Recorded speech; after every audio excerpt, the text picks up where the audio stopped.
مزید اچھی ویڈیوز کے لیے ہمارے چینل کو سبسکرائب کیجیے۔ سلطان نور الدین زنگی عشاء کی نماز پڑھ کر سوئے کہ اچانک اٹھ بیٹھے اور نم آنکھوں سے فرمایا، میرے ہوتے ہوئے میرے آقا صلی اللہ علیہ وآلہ وسلم کو کون ستا رہا ہے؟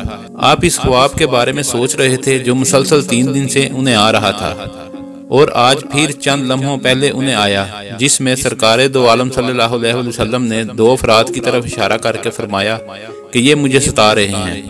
اب سلطان کو قرار کہاں تھا؟ انہوں نے چند ساتھی اور سپاہی لے کر دمشق سے مدینہ جانے کا ارادہ فرمایا۔ اس وقت دمشق سے مدینے کا راستہ 20 سے 25 دن کا تھا، مگر آپ نے بغیر آرام کیے یہ راستہ 16 دن میں طے کیا۔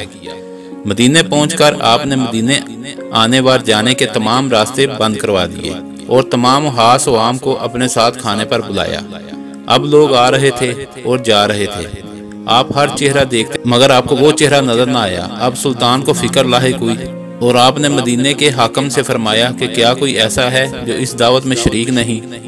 جواب ملا کہ مدینے میں رہنے والوں میں سے تو کوئی نہیں، مگر 2 مغربی زائر ہیں جو روضہ رسول کے قریب ایک مکان میں رہتے ہیں، تمام دن عبادت کرتے ہیں اور شام کو جنرل بقیع میں لوگوں کو پانی پلاتے ہیں، جو عرصہ دراز سے مدینہ میں مقیم ہیں۔ سلطان نے ان سے ملنے کی خواہش ظاہر کی۔ دونوں زائر بظاہر بہت عبادت گزار لگتے تھے، ان کے گھر میں تھا ہی کیا، ایک چٹائی اور 2-4 ضرورت کی اشیاء، کہ یکدم سلطان کو چٹائی کے نیچے کا فرش لرزتا محسوس ہوا۔ آپ نے چٹائی ہٹا کے دیکھا تو وہاں ایک سرنگ تھی۔ آپ نے اپنے سپاہی کو سرنگ میں اترنے کا حکم دیا۔ وہ سرنگ میں داخل ہوئے اور واپس آ کر بتایا کہ یہ سرنگ نبی پاک صلی اللہ علیہ وسلم کی قبر مبارک کی طرف جاتی ہے۔ یہ سن کر سلطان کے چہرے پر غیظ و غضب کی کیفیت طاری ہو گئی۔ آپ نے دونوں زائرین سے پوچھا کہ سچ بتاؤ کہ تم کون ہو؟ حیل و حجت کے بعد انہوں نے بتایا کہ وہ نصرانی ہیں اور اپنے قوم کی طرف سے تمہارے پیغمبر کے جسم اقدس کو چوری کرنے پر مامور کیے گئے ہیں۔ سلطان یہ سن کر رونے لگے۔ اسی وقت ان دونوں کی گردنیں اڑا دی گئی۔ سلطان روتے جاتے اور فرماتے جاتے کہ میرا نصیب کہ پوری دنیا میں سے اس خدمت کے لیے اس غلام کو چنا گیا۔ اس ناپاک سازش کے لیے ضروری تھا کہ ایسی تمام سازشوں کا ہمیشہ کے لیے خاتمہ کیا جا سکے۔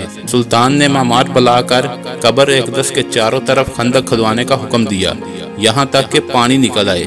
سلطان کے حکم سے اس خندق میں پگھلا ہوا سیسا بھر دیا گیا، جو آج تک قائم ہے۔ اگر آپ کو ہماری ویڈیو اچھی لگی ہے تو اس کو لائک اور شیئر کریں اور کمنٹس میں اپنی رائے کا اظہار ضرور کیجیے۔ شکریہ۔